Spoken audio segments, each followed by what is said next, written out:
So enough is enough. It Mhm. needs to be said. Lou Dort is a dirty player, and the league needs to have a harsh penalty for his conduct. Yeah, there's so many videos out there, and I send it to you all the time because they just pop up because I might be a big Lou Dort hater. Um, but just and I'm gonna say this: a majority is Lou Dort, but it's also the OKC Thunder. Mhm. I think as a team, they're just shady. Some of the plays they do. Lou Dort is out there to injure players from some of these plays I've seen. Jokic, Jokic would have destroyed Lou Dort if he had the chance to. After some of the things that they did to him in the last game they played, was it like 2, 3 days ago? Mhm. If you go back to one of the matchups against the Spurs, how they were just bullying, and the way I say bullying, it's not even in a good way. The way they were just bullying Wemby, hitting his knees, kneeing him, all that stuff, it's ridiculous. Like Lou Dort, i- if Draymond Green gets suspended so much and gets fined so much for what he does, Lou Dort should have already had about 20 game suspensions this year. Why is he not getting the same type of treatment that Draymond is getting? I don't understand. Because he is, and I've told you, I'm not a Draymond fan because of just some of his antics. But Mhm. I sometimes, just from what I've seen, Lou Dort is just a lot more intentional of trying to injure players than Draymond. Draymond's just being a bully. Yeah, no, absolutely. And the way he does it, like, Dre, yeah, he'll kick some nuts every once in a while. It's been some time, but he'll do it. Um, punch a teammate in the face. But the consistency of what Lou Dort is doing, going Mhm, back a couple of years now, is in the way he's doing it is like as dirty as it gets, and you're going for the legs. We're in the day and age of the terrible soft tissue injuries mhm, that we're seeing. You have a guy like Wemby who, is what, 7'4", 7'5". mhm, He's built on stilts, and you go for his legs, like it could be mhm, crippling at some point. Like, in Lou Dort is a compact individual. That dude's mhm, going to put some pressure, in genuinely he's looking to injure people. And mhm, that's what makes him a dirty player. And there's no basketball effort in any of it. A lot of it is, the inbound, is what we saw with Joker. It's after the shot, putting his legs under players like Steph Curry. He's done it mhm, a couple of different times, never gets the call. There's been elbows. There's a mhm, blatant elbow that he did towards Kevin Love, mhm. I believe, last year. And it's just like it's so obvious. The LeBron James one cracks me up because that one he barely scathed the top of his head. But again, swatted Yeah. in the head, and then LeBron, acted like he just got sniped, and just was falling down all dramatic. Yeah. But quite frankly, I appreciate that LeBron did that in that point in time because it's putting a bigger emphasis on what Lou Dort is doing. And the OKC head coach, and I agree with you, it's OKC altogether. They might be the biggest rage baiting team of all time at this point. Like Yeah. they make me furious. And because of all the calls that SGA consistently Mhm, gets as well. And Mark, I believe his last name is Dagnall, mhm, and on Dort's flagrant two, he says, I will say this: if a player is running up the floor and gets tripped, we expect a flagrant two from this point forward. That's all. That's the precedent. Dude, shut up. Like, yeah. that is such a dumb comment because you can get tripped up in numerous ways, but are you backing down purposely into a Mhm, player's knee as he's running up the court? That's not running. He's not running up the court. There was no yeah. motion besides the only motion was Lou Dort's rear end backing up into Yeah. Jokic. Joker as he went through. Yeah. Yeah. And it's absolutely ludicrous. That's such a dumb comment. Like, Yeah. I again, of course, he's going to back up his team, Hmm. but it's just they are infuriating. And I Yeah. don't know if you've seen there was a clip that I watched today. I don't know if I shared it with you. I should have. or you might have even shared it. I'm not too sure, but they showed a bunch of different occasions where Joker kind of gets into it with other players. It's or a player like Anthony Edwards, Hmm. kind of gets in his way, blah blah blah. And Joker just kind of goes about his business after that, doesn't involve too much. He's had his run-ins with Marcus Morris. Obviously, Yeah, that was really bad, but like nobody kind of ticked him off as much as like what Lou Dort has done, and yeah. it's probably the consistency of the BS. Yeah, it's a consistency of the BS and also just the plays he's done. Because those Lou Dort, I call them hip checks. When you're going full speed, getting a hip check like that, that could injure you. It's not a good feeling.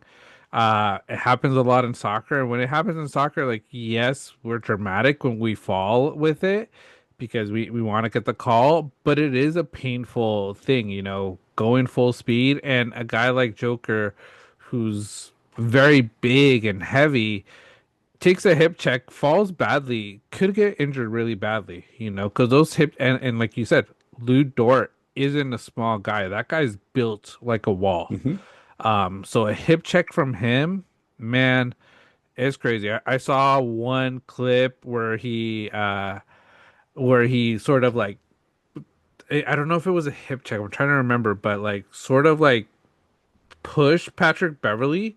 And if you know Patrick Beverly, small dude, or Hmm. not small like me, but small NBA standards. That dude like Hmm. flew to the floor. And I Oh was yeah. just like, oh man, it's like I could only imagine someone like Steph running into him. Steph might get Hmm. really injured if Lou Dort would do like a hip check like that towards him. So, and like I say, it's every single player on OKC. The way I'm sort of seeing the Thunder this year, it's uh defense gate, or when the New Orleans Saints went out there targeting players. That's what they're doing because I always see it happening to the top players of the team. You know, San Antonio, they're going for Wemby. Like, why Wemby? There's so many other players. Why are you just trying to injure Wemby? Yep. It's targeting. Yeah, no, absolutely it is. And one thing I really appreciated was, I don't know if you saw this, Doris Burke over the weekend was calling the um what was it, the Minnesota versus Nuggets game. I Hmm. believe it was yesterday. And Anthony Edwards was called for in a offensive foul for extending his arm. Hmm. Kind of like I guess they said that he fully extended it.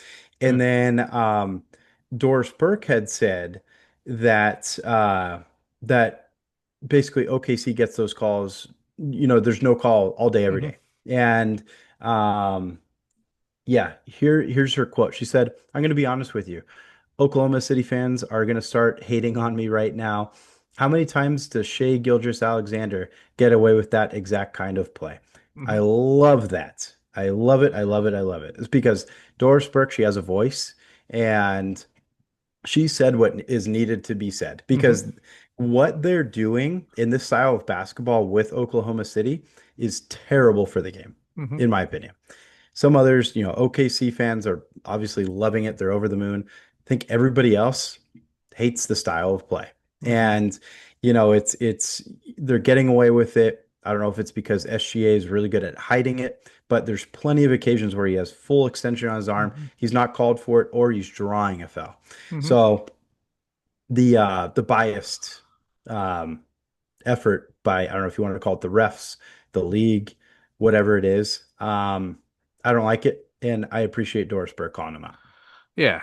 Yeah, this is where Pablo Torre has to stop looking into the Clippers and start looking into OKC because this is There it more serious is. stuff to do than the Clippers because Clipper wise, we're not winning a championship. I'm going to be honest with you guys. We're going to struggle. I don't know if we'll even make the playoffs or the play-in game, but it's like let's look into why OKC is getting away with these calls because it's obvious why Lou Dort isn't being suspended for some of his plays, why this team is just able to do whatever they want and getting these phantom fouls because I've seen games, I saw highlights of Shea getting the call against your Warriors when Steph was on the bench and Steph just couldn't believe the call because Yep. nobody touched him, and it's just like ridiculous. Oh, it drives me nuts. Yeah, can't believe it. And then the amount of calls that Steph consistently does not get is Hmm. outrageous. A lot of people attribute it to his style of play, regardless of fact. Like, Hmm. there's so many calls he does not get. Yeah. So, um, excuse me, bias league. There's things that need to be fixed with it, but all I know is that the Thunder being 47 and 15 at the moment is incredibly unentertaining. And I hate their style of basketball. I think it's, I think the Spurs, the Rockets, Wolves, Nuggets are all better teams than the Thunder. I'll say it right now, for sure. Out east, I think the Pistons and Celtics are better. Knicks are a little Hmm. questionable, but I think Pistons, Celtics are. Yeah. Because I just think the Thunder, I don't know, I just don't like them. Hard pass. Yeah, the way they've been playing, it's just isn't entertaining. It's what's getting a lot of eyes away from NBA. I think what's bringing people to the NBA right now is sort of the surprise of the Spurs. They're playing really well.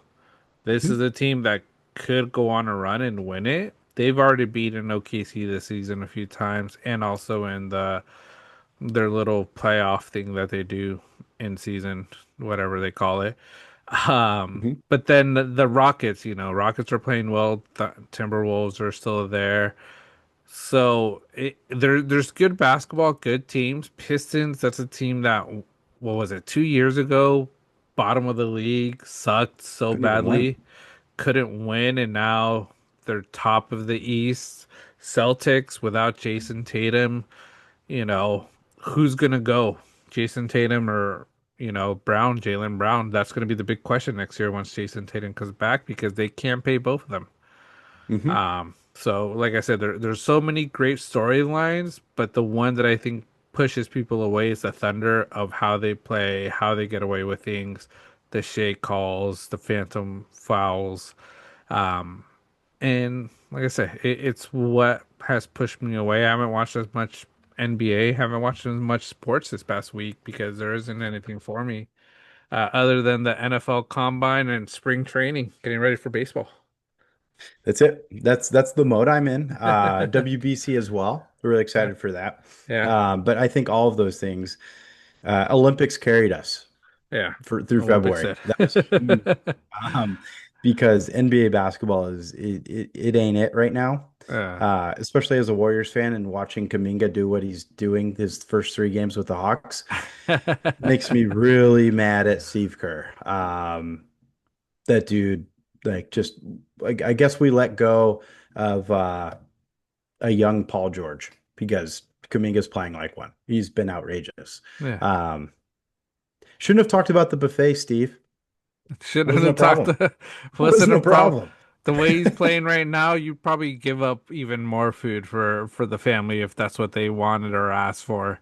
Hell Uh, yeah.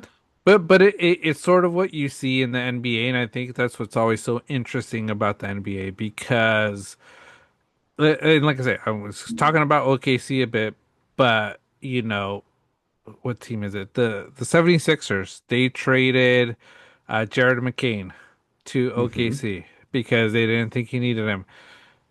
Thunder got a great pick. McCain, man, that guy's Oh been yeah. balling it for the Thunder, and right now with some of the injuries the Sixers have gone through, they're missing McCain. Hmm. And like I say, Oh yeah. sometimes it's a change of scenario that some of these players need to come out of the woodworks. I saw a video today. Marcus Fultz, the old number one pick with Oh, Philadelphia. Markel Fultz. Hmm. Marco Fultz, been playing pretty well for the Magic. Because isn't he Uh-huh. on the Magic?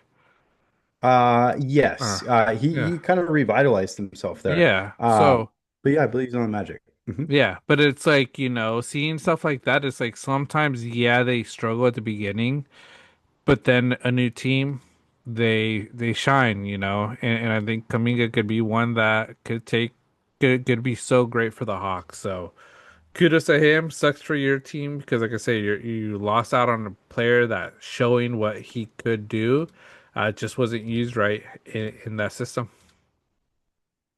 Yep. Yep. It's a problem. It's a big bummer, but hey, he's props to Kaminga. He seems happy. He's Mhm. smiling a whole bunch over there. Clearly it seems like he's experiencing what he was hoping to throughout his career, and he's finally unleashed. So yeah, no, Hawks all of a sudden look really good. Yeah, they look good, but that's Lou Dort. Dirty player.